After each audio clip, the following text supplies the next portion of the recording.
kita dapat bertemu dan berkumpul di Desa Jatikulon, tentunya dalam keadaan sehat tidak kurang satu. Kedua, sambutan dari Ketua Panitia oleh Bapak Ansari. Yang ketiga, sambutan dari Bapak Kepala Desa Jatikulon. Pertemuan pertama kali setelah ada reorganisasi kemarin, bagaimana memanfaatkan limbah padat, terus nanti cairannya dipakai, terus padatannya itu nanti dibuat pupuk. Sebenarnya itu arahnya, tapi nanti ngefeknya itu besar. Nah, karena ini bukan kapasitas saya hanya memancing dengan tahu arahnya kemana. Nanti untuk kapasitasnya nanti Bu Diana yang menyampaikan. Assalamualaikum warahmatullahi wabarakatuh. Ini biar suasananya nggak tegang, saya bakar semangatnya dulu. Ini oleh pelatihan dari Salatiga. Bisa berdiri, bapak-bapak, ibu semuanya. Bukan maksud saya mengerjain, enggak ya. Jadi untuk mungkin di sini sudah ada yang tahu, kan liar-liarnya kader lingkungan tahu. Kalau saya bilang apa kabar, nanti bapak ibu menjawab luar biasa, gitu ge? Saya coba dulu. Apa kabar? Luar biasa. Oke. Saya bisa, kamu bisa, semua pasti bisa. Oke? Halo? Saya bisa, kamu bisa, semua pasti bisa. Oke, tepuk tangan. Ye, untuk Kinara. Bu Sentuni ini luar biasa yang sudah menyediakan tempat dan waktunya untuk acara pada pagi hari ini, yaitu pertemuan perdana dari Paguyuban Mutiara Kabupaten Kudus, dan ini juga sekaligus pertemuan perdana kaitannya dengan kepengurusan kemarin yang sudah dibentuk. Itu malah saya nggak diundang gitu ya. Bapak Ibu yang kami hormati, ini sedikit ini kebetulan ada Bu Diana hadir ya beberapa waktu yang lalu pada saat ada pertemuan dari dinas dengan perwakilan dari Paguyuban Mutiara. Itu disampaikan di situ bahwa dinas akan mengundang teman-teman dari bank sampah untuk menyamakan persepsi. Saya menyampaikan saat itu. Ekoenzim ini sebetulnya apa itu ekoenzim?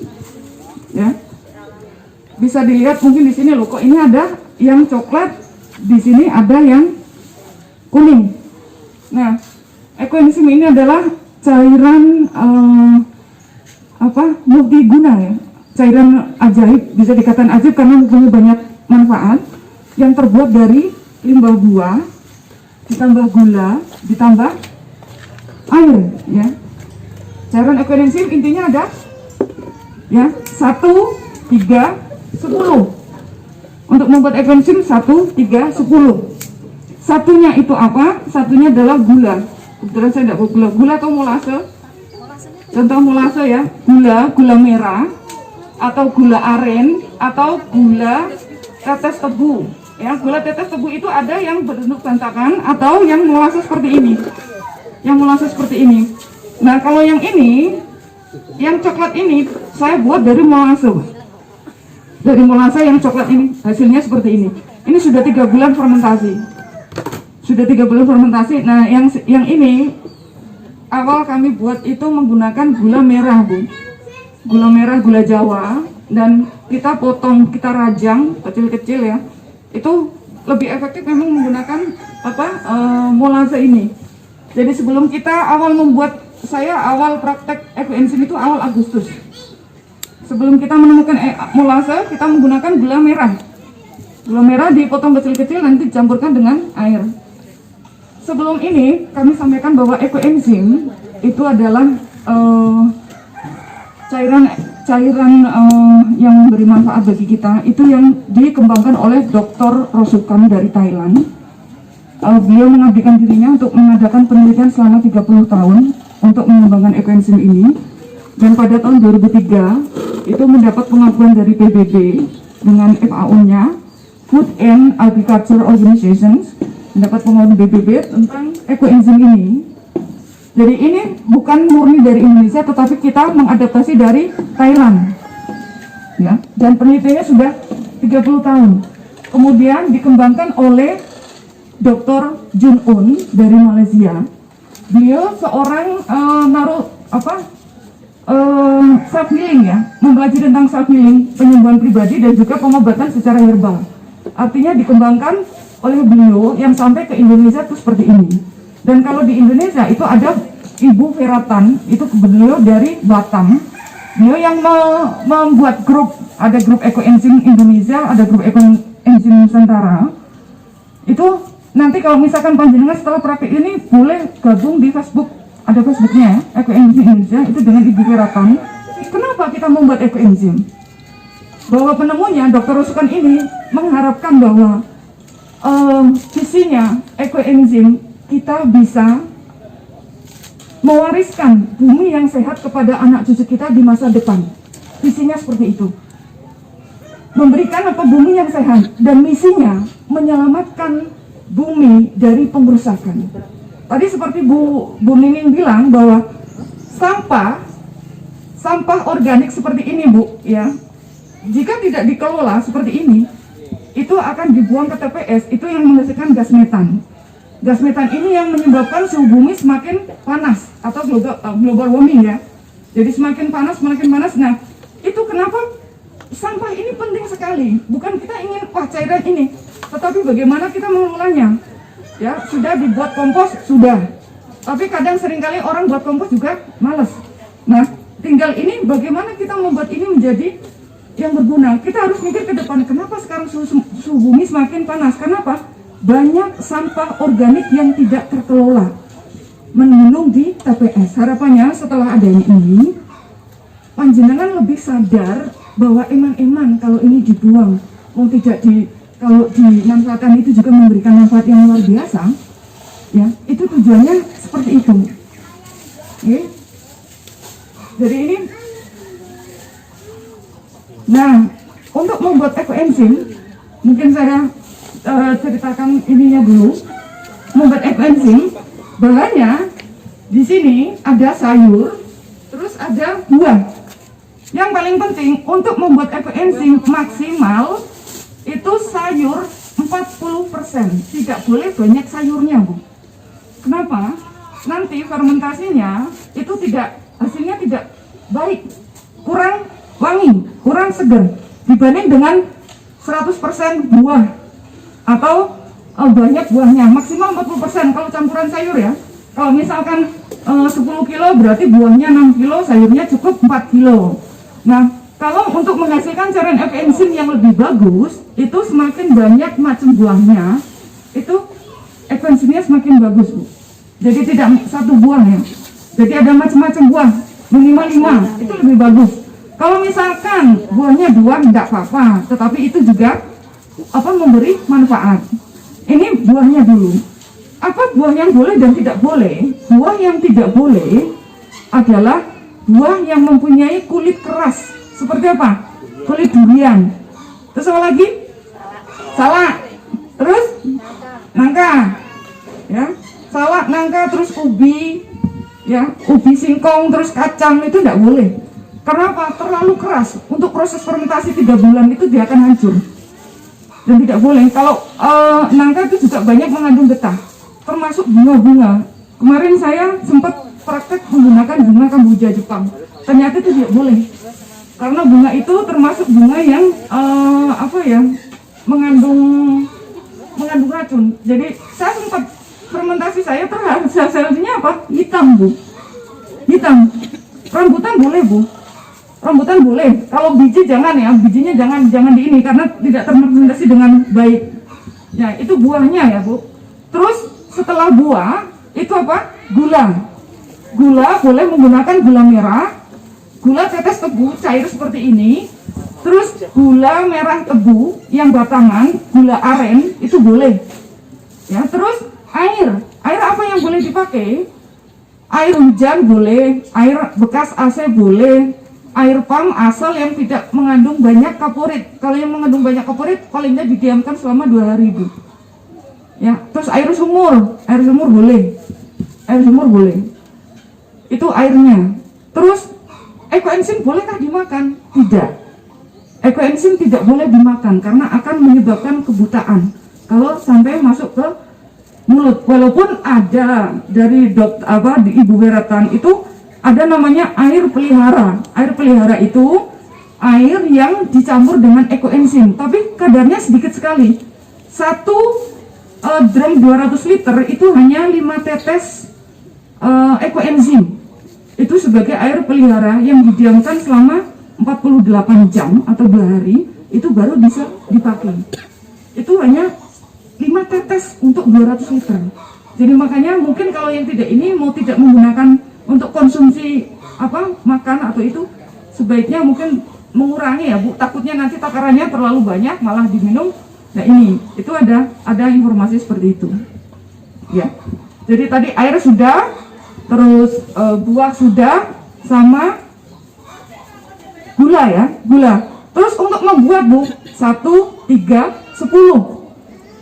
Cara membuatnya nanti air dulu dimasukkan dalam, ya ini saya membuat toples seperti ini. Ya. Untuk wadah dulu ya Bu. Wadah ini harus plastik, tidak boleh kaca. Kenapa? Karena fermentasi itu menghasilkan gas O3, gas ozon. Kalau menggunakan kaca, takutnya tidak kuat Bu. Ketika terjadi fermentasi, itu ada gas-gas yang keluar, itu pecah, riskan pecah. Makanya harus menggunakan plastik. Plastik sebaiknya yang dianjurkan itu bentuk mulut lebar seperti ini. Kenapa? Untuk memasukkan buahnya itu lebih mudah Bu, dibanding botol seperti ini. Memanennya lebih mudah, memasukkannya lebih mudah, dan tidak rawan meledak. Beda dengan ini. Beda dengan ini. Kenapa ini selang ini? Selang ini sebetulnya untuk membuat oksigen. Saya termasuk tipe orang yang tidak telaten untuk membuka botol tiap hari, dibuka satu dan sebagainya, tidak bisa. Tidak telaten. Akhirnya saya buat botol seperti ini, dikasih selang. Harapannya apa? Hasil fermentasi yang ada di botol ini nanti keluar. Ini dimasukkan dalam botol seperti ini.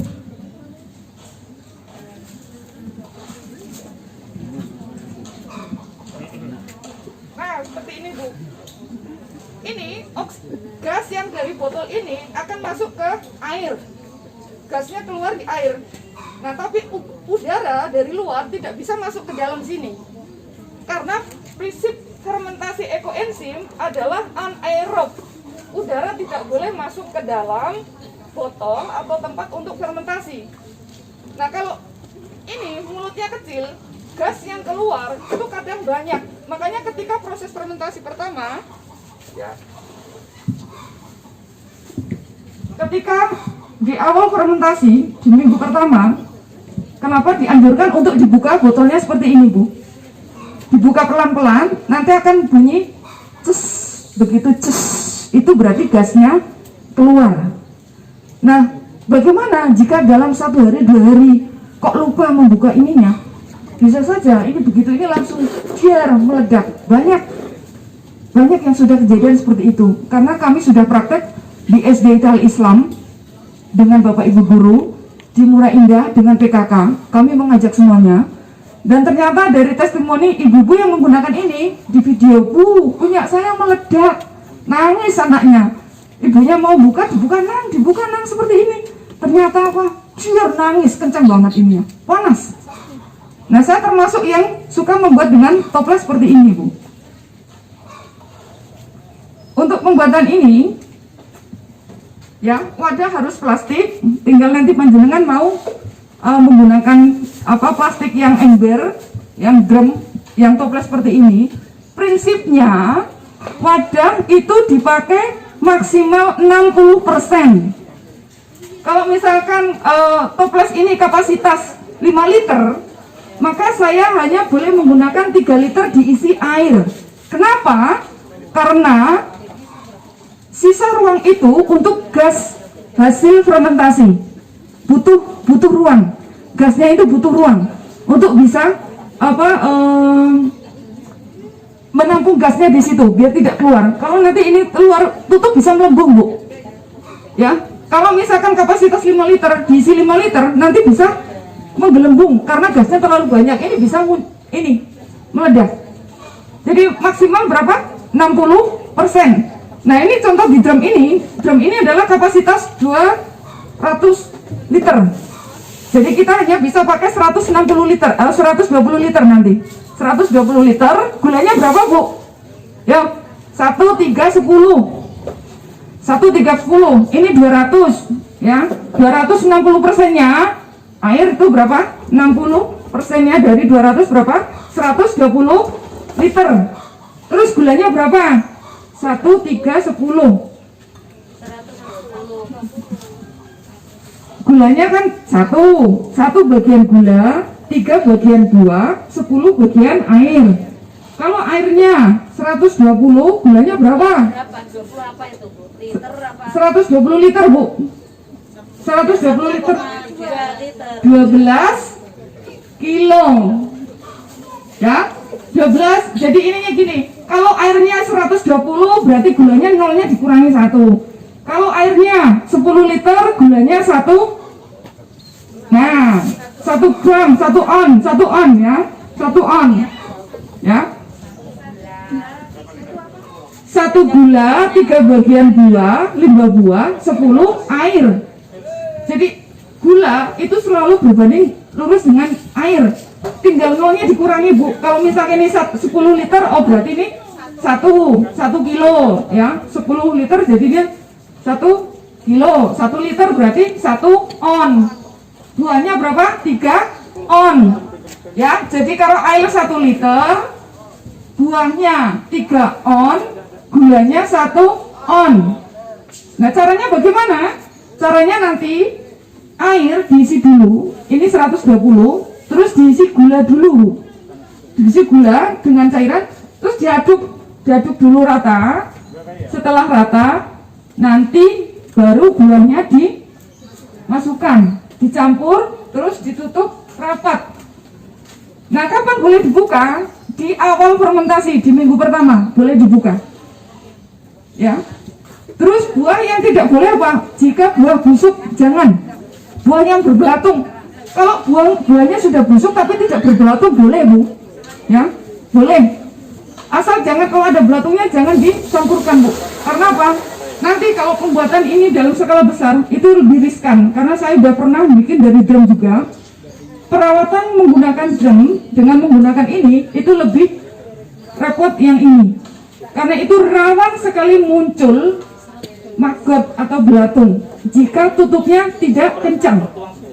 Jadi ini toples ini nanti ya, Bu, mohon nanti setelah 1 minggu atau setelah dibuka, kalau jenengan tidak mau buka-buka lagi, langsung sininya diisolasi saja, Bu, biar tidak ada oksigen masuk ke dalam. Karena pengalaman saya, nanti pembuatan menggunakan toples itu akan muncul jamur biasanya. Nah, jamur itu yang dinamakan jamur Phthira. Bisa untuk masker, ya, jamur Phthira. Jamur Phthira itu muncul dari fermentasi yang ada udara masuk sedikit ke sini. Tapi kalau menggunakan botol ini tidak akan muncul jamur. Kenapa? Karena tutupnya kencang, udara tidak masuk ke sini, jadi tidak ada muncul jamur. Nah, kalau di sini mesti ada jamurnya. Ini seperti yang putih-putih ini, Bu, ya, bisa dilihat di sini. Karena tadi ini udah tercampur airnya, jamurnya nyampur. Biasanya putih, Bu, putih agak kecoklatan. Tapi kalau jenengan pertama bikin ini, terus setelah hari kedua diaduk, dilihat, terus ditutup, diisolasi, nanti aman, Bu, sampai bulan kedepannya tidak akan muncul maggot. Karena apa? Buah ini adalah sumber untuk lalat BSF, Black Soldier Flies, untuk datang ke sini. Saya pernah membuat ekvensif dengan drum, isinya sudah bagus, sudah sebulan, jamur Phthiranya banyak, saya sudah pakai menggunakan masker, untuk masker wajah. Tak buka, tidak sadar ada lalat masuk. Mungkin saya nggak sadar, Bu, tiba-tiba 3 hari kemudian saya buka, banyak maggotnya, banyak belatungnya. Nah, kalau nanti udah muncul belatung, jangan khawatir. Belatungnya kita angkat aja, terus taruh di toples, dan fermentasi ekoenzimnya diperbaiki dengan penambahan gula. Itu nanti harapannya setelah kita praktek ekoenzim ini, saya sudah bilang sama Bu Tuni, nanti akan dibuat mungkin grup ya. Biasanya seperti itu Bu, pengalaman kami. Jadi di SDIT terus di Murah Indah kita praktek sama-sama, nanti di situ ada grup. Bagaimana Ibu perkembangan ekoenzimnya, apa yang tumbuh, apa dan sebagainya, itu nanti ada tanya jawab di situ. Jadi tidak bikin ditinggal, tetapi di situ ada edukasinya. Karena proses ekoenzim itu ternyata perkembangannya tuh ada yang muncul jamur baik, ada yang muncul jamur patogen. Nah itu yang kita antisipasi untuk kita belajar bareng-bareng. Dan tujuan ini Bu Nining sebetulnya kami dari Paguyuban ingin membuat gerakan bagaimana melakukan pembersihan udara di Kota Kudus, Pak. Jadi pertama untuk proses membuat ekoenzim apa dulu? Air dicampur dengan gula. Nah cara menimbangnya ini juga dengan timbangan ini, ya. Dengan timbangan ini, misalkan airnya taruh di sini dulu, misalkan berapa liter. Biasanya kalau literan nggak perlu ditimbang ya. Oh saya gelas liternya lupa nggak di bawah. Ditimbang di atas ini dulu, baru di-on-kan. Ya, misalkan seperti ini. Nah baru di-on-kan, diisi air. Terus dicampur gula. Terus setelah itu limbah buahnya dipotong-potong. Kenapa dipotong-potong? Harapannya proses fermentasi itu lebih bereaksi dibanding buah yang gelondongan seperti ini. Kalau ini seperti ini ya. Terus setelah itu baru ditutup rapat.